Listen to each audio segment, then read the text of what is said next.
Welcome to Wonders and Miracles podcast, where we celebrate miraculous moments in everyday lives. I'm Liza Lawrence. I'm glad to have you join me as we celebrate wonders and miracles together. All right, well, I am here today with Carol Seavey from Idaho, and she's actually the mother of my son's best friend, one of his best friends. And so we've connected through our sons, but she was sharing with me her survival story with cancer. And it was such a beautiful story and miraculous. She had cancer 5 years ago. They gave her 1 week to live. And Carol's going to share what her experience was and some of the big life lessons that she's learned and the ways that she sees life. So, Carol, thank you so much for being on the show and tell us your story. Well, thank you very much. It's my pleasure. I didn't ever expect that I would have cancer. I'm a healthy, active person who just loves life. And I never in a million years thought I had cancer. I had a lump in my stomach and I could feel it. And I was really tired. And my kids actually, on the 4th of July, we all went swimming. And my dad made his best blueberry pancake sourdough. And I only ate one. And everybody's looking at me like, what? And I just said, I'm just so full. I just am having a hard time and my stomach is full. And I kept making jokes that my stomach was getting bigger, and it was, and my butt was getting smaller because I couldn't eat. And we're all kind of laughing about it. I'm like, this is what happens when you turn 50. Your body goes crazy. And that's what I just kept chalking it up to. And then I was just so tired. And then we went swimming.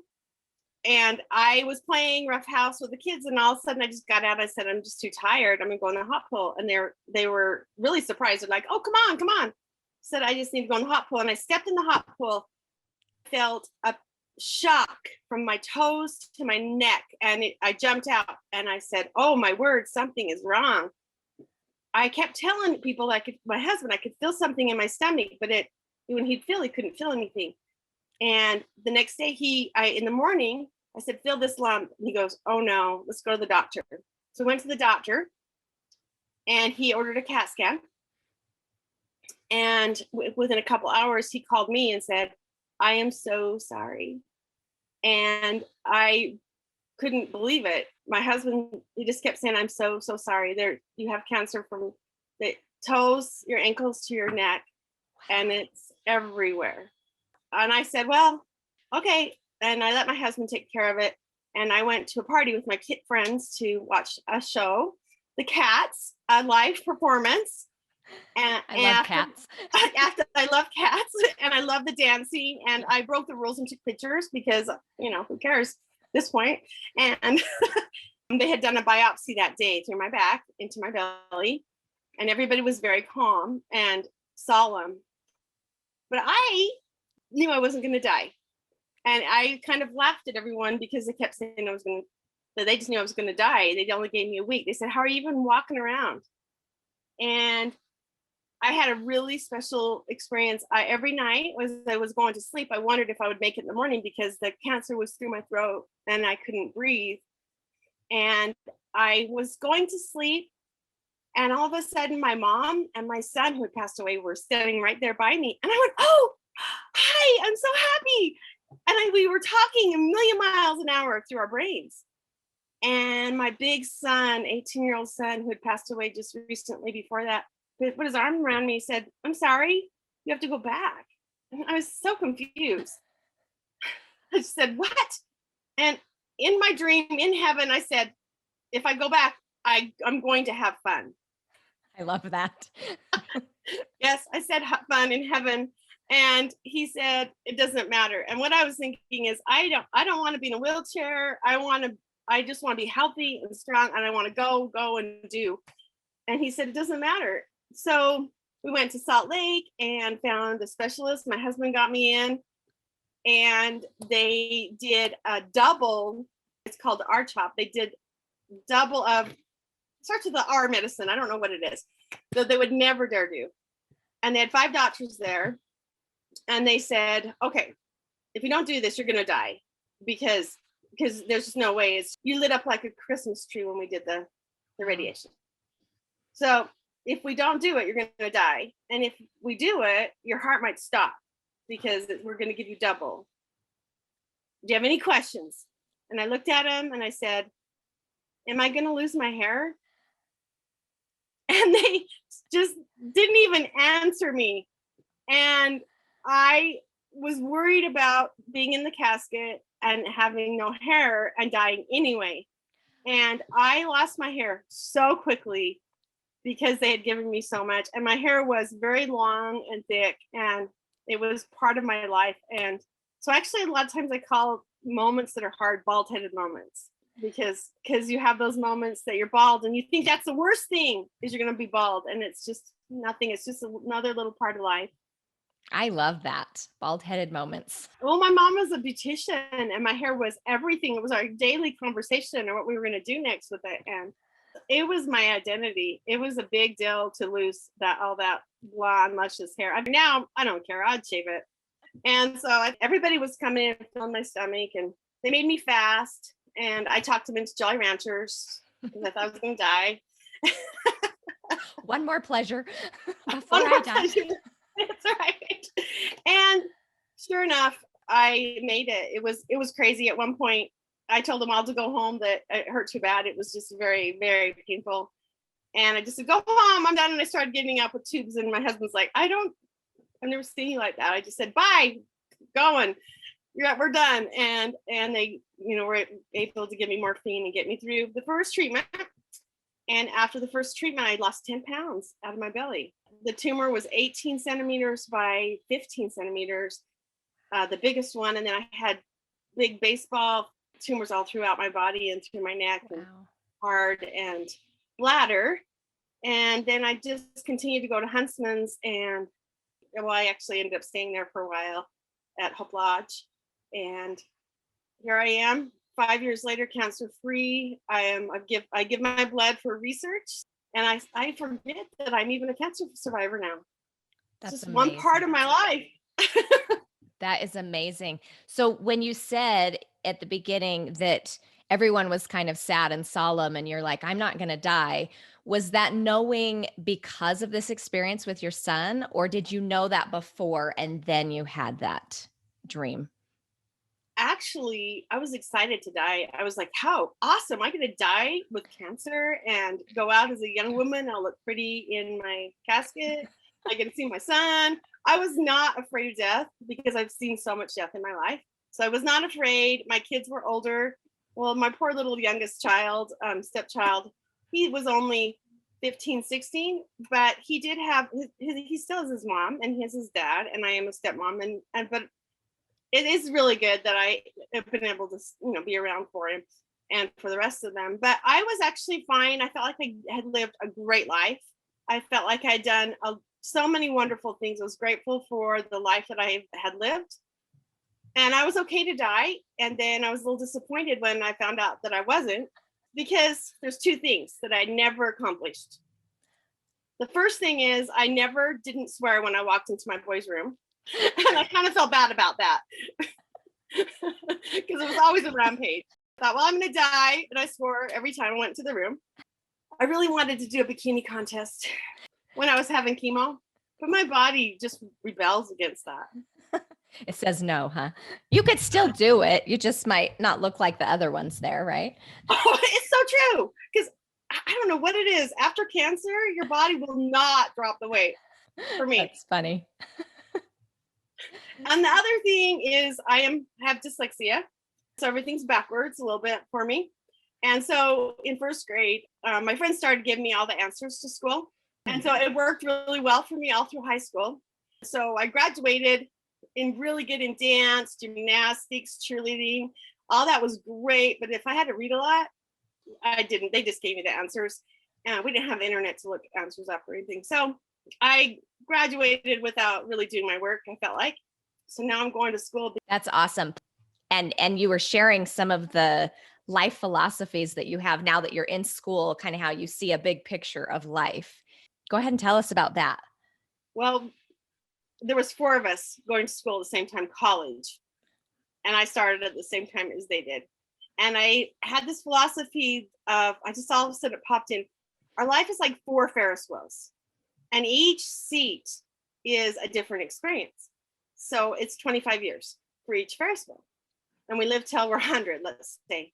And the first Ferris wheel is until you're 25. I mean, crazy fun, wild, first 25 years, go to high school, you get, for me, I got married, I had couple kids. I did a lot of great things, but my kids on their Ferris wheel, on some of their seats, they started college. And then on my second Ferris wheel is when I started college. And as we talked about this, we realized that everybody's Ferris wheel is different. And I thought my Ferris wheel was done on my second one. I was 50 when I had cancer, so I just got on my third Ferris wheel. And I was okay to be done with 2 Ferris wheels. That's like half your life. I had a great life, and I felt like I had just worked so hard.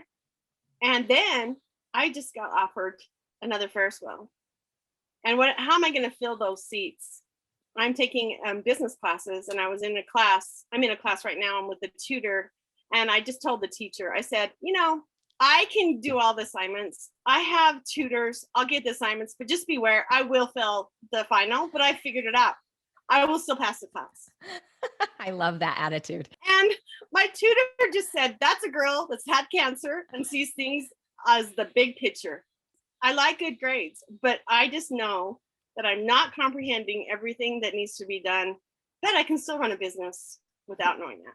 I love that. And as a teacher, I wish more of my students had that perspective, because they are all stressed out about the little test scores and things. And I'm like, in the big picture, you're still doing well as you turn in all your other assignments, but it is harder, I think, for the younger kids to see that big life picture. You've had a lot more seats you've sat in on those Ferris wheels to see that. Yes. I love that.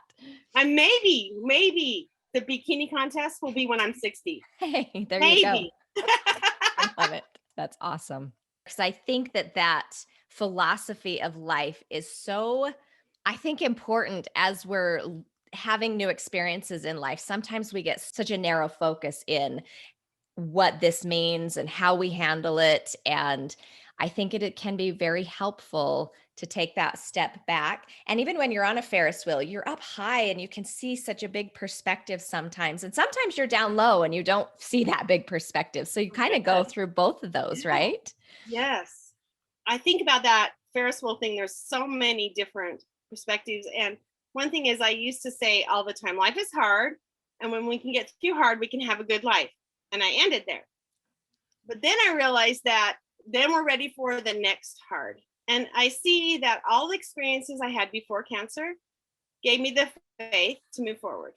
And now that I went through cancer, I definitely love more. I forgive more. I accept more. Little things that used to really upset me, such as a grandchild ruining something that you've had for 50 years, used to upset me more. Now I'm like, should I throw it away or keep it ruined and let the next child go to it? And so the big picture is just such a great perspective. The other thing is, I always thought I needed 12 goals at a time. I just stressed myself out. And this year I set 3 goals, just 3 goals, and focus on that. And when someone says something, let's do this, I want to do it. Of course I want to do it. But I say, okay, I set these 3 goals. And after these 3 goals are done, then I can have another goal, because they're all good. But we just have to improve a little bit every day, just a little bit. Yeah. And so maybe, I know your last son, Gabe, just left, but maybe when he gets home and you go in his room, you won't swear. And there's your little improvement. Actually, I did improve on him. I did actually get through that. I'm like, did you notice I just came in here and didn't swear? So that's chalked off. So there you go. Yeah, there you go. You accomplished that. And I'm not cheating. No one's doing my homework for the most part, 95%. So even if you have a tutor, they're still not doing your homework. You're doing it with them, right? Well, unless you're the master at getting them to do it. You learned some tricks, it sounds like. Well, I think that's amazing, honestly, that you've actually gone back to school. What are some of the things that you've learned? So taking, those first 2 Ferris wheels, the first half of your life, that now you've applied to the rest of your life and how you're kind of facing the next chapter in life. Well, I had one son. He is still at the end of his first Ferris wheel. And he was feeling like life is pretty sucky. And I started explaining the Ferris wheel. He goes, well, I hate Ferris wheels. I'm like, that's not the point. Let's just talk about this, about the whole concept. And because I've been through so many heartache. I mean, I'm old enough that, death and divorce and all these things that I made it through. And because I've had that perspective, and he's actually has a degree and I don't. So there you go. I just said, look at the big picture. And because I can say that, and he knows it, and he's seen me almost die, and they thought I would, he can respect that. And hopefully I can help other people. It's not over until it's over. Right. And I think your experience has given you that wisdom. And maybe a lot of people who face death and sort of review their life. Did you do that? Did you sort of go back and kind of review the life you had? You said that you. Oh, yeah, I had lots of time to do that. And so by doing that, I think you start to see the growth and the learning and the purpose behind so much. And maybe a lot of us don't take the time to actually do that in life, to go back and review, but then to also put it into terms of, now what do I see for my future? Or how have I grown? How have I become different? How have I strengthened my innate talents and gifts? And just, I love to look at the big picture of life, though, and I think I've always done that. However, I think sometimes, and we mentioned this before we hit record, sometimes we can get stuck in our past and stuck in our story and not actually move through it. So what have you learned, and what are your thoughts on how to move through those hard experiences and the trauma and the difficulties that we go through in life to move forward with joy and with purpose? One of the things, my husband and I are both divorced and had a hard time with relationships. And we play this story in our mind. And maybe he does something and the story starts coming through my mind, and it's from past experiences, evidently. And we get stuck and we can't move forward. And sometimes we just have to give someone the benefit of the doubt. It's okay. And we need to just move forward. Just move forward. I can't tell you how many times I've wanted to quit school, just the same kind of thing, and move forward. And I thought, I'm swimming, I'm not getting this. And sometimes you just have to ask for help and just do it. Just do and go and move. You can just sit there and swim in the past of sadness and despair. But if we can just do something, just move forward a little bit, and it gets easier and easier and easier. There's only so much chocolate you can eat. Yes. I was at a seminar with a man who was stuck in depression, and like severe debilitating depression. And he said he set a goal every day to put the silverware in the places correctly, and then he'd celebrate, like, I accomplished that small little thing. And those tiny little baby steps of celebration for just movement, for just one little piece that you accomplished. Sometimes when I say look at the big picture, sometimes the big picture can get overwhelming when we're in the Right. heaviness, right? And so you do take those tiny little action steps. I love that you said that. Just keep moving, just step forward, even if you don't know how it's going to turn out or where it's going to go. That makes a difference, I think. Yes, and I did tell you I wanted to do a bikini contest. And that what happened is my friend who was 50 did one and had lost 100 pounds, and Wow. so great. And her story was awesome. It was when I was going through cancer treatments. And I was like, I'm going to do that. That's my next big goal. That's my next big goal. And now, after you have cancer, you think that, okay, the first treatment, you're better. Well, I almost died several times after that because the treatment's really hard. Yeah. And so even, I'll just be honest, through the treatment, there's a couple times I thought, well, I made it through that far, but I'm going to die now for sure. So you're just so sick, you don't really care. Well, then after cancer, you still have issues. So I have back issues and bladder issues, and you have these issues that come through because you put all that chemical. And I actually lost 2 inches. Your bones just crunched, I guess. So I actually have massages. Was getting massage every week, trying to keep my back from feeling better. Chiropractor. Then I hired a personal trainer. And it's not even about the bikini contest anymore. It is about health and getting better and being able to just keep living and having a good life. And so I have a trainer twice a week. I'm getting stronger. I'm slowly dropping a little bit of weight. I'm eating better. And I realize it's just one step at a time. And maybe it is 60 before I feel healthy, and then I can go and do what I want to do. But I would love to hike Table Rock and do some fun activities like that are, because I love the physical exercise and the physical fun. And when your body doesn't want you to do that, it's really difficult. But one step at a time. And so instead of let's lose 100 pounds in 1 year and get in perfect condition, and then I just kept getting sick and on antibiotics, instead of that, let's just take one little step forward at a time. Yeah. And we have to look at it as a journey, not I need it now. It's a process. And I think sometimes when we're dealing with health issues, it's a whole mindset shift too. Working with your belief systems of loving your body and taking care of your body and wanting to be healthy, not necessarily for the bikini contest, but because you want to be healthy and feel good. That's like, really what it is. Yes. yeah. Yeah. And I think that's an awesome shift to get to, where it's like, no, I really just want to feel healthy and taking those baby steps towards that, knowing it's a journey. So, Yes. And one of my fun things too is that I realized some of my friends who had the same cancer, not as big as mine. I was stage 4 plus, and one of my friends is stage 2. She lost her bladder, and she said, "You have a bladder?" And I'm like, I shouldn't have had a bladder. I had bladder surgery before that, and it went crazy. And so wow. it was crazy that my bladder made it. She's in her 30s and doesn't have a bladder. Oh, So I uh-huh. just need to be so grateful that I can pretty much pee and poop like everyone else. That's amazing, honestly. It is It amazing. is amazing. Yeah. It brought back into perspective. I need to be grateful for the little things because I don't have a bag. I am so grateful. That totally puts it into perspective It for does. I'm sure so many listeners thinking, "Oh yes. What can I be grateful for that my body is doing well for me?" Well, I love your story and your experience, and honestly, I wonder if you have such a positive attitude. Have you always been that way, where you look to the positive, or you want to have fun, or like you just seem naturally joyful and playful? Do you think that's been helpful in this journey? It has to be fun. And I schedule fun in my schedule. Fun Friday. So I work for Fun Friday to get my schoolwork and skiing Saturday.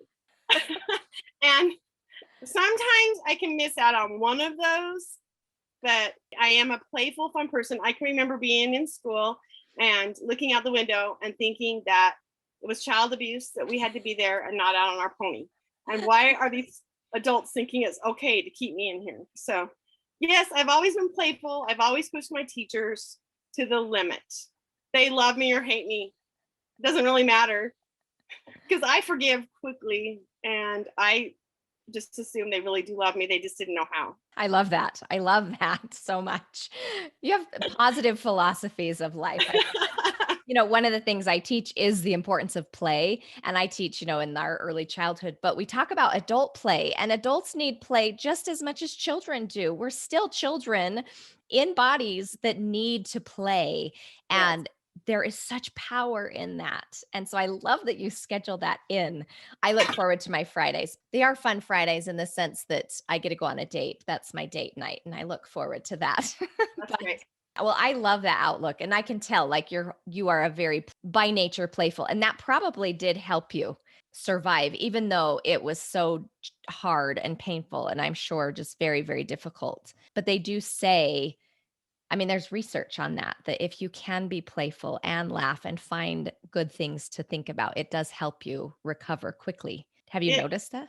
it does. I am very much playful and fun, and I stayed at Hope Lodge for 6 weeks it's in Salt Lake by Mhm. Huntsman's. It was new, and I was having treatments, but I was at the end and I was feeling better. I was having radiation. I'd come home and I'd bring frozen rolls or cookie dough, and then I'd make it for all of the residents, and we had Oh, started having parties, and it cute. actually made a really huge difference. Yes. What's super interesting, I'm two people. I'm very business oriented, extremely set goals, like who schedules play? I schedule play. I have my goals.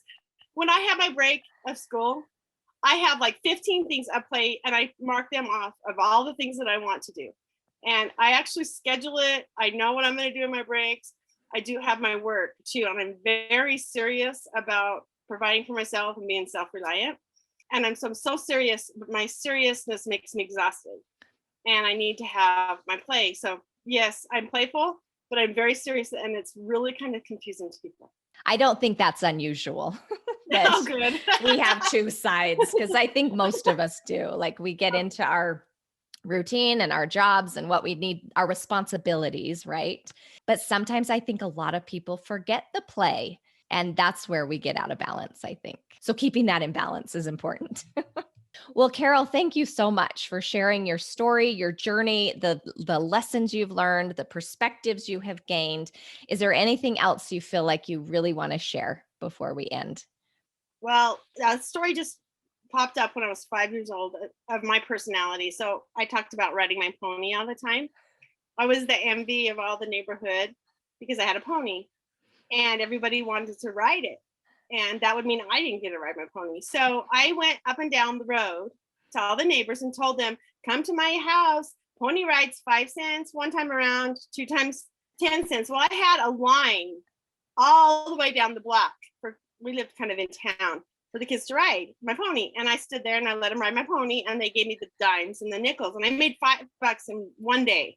So that shows a little bit of my determination. Then me and my pony had all the Smarties we needed to go down to the local store with our dimes and pennies and nickels.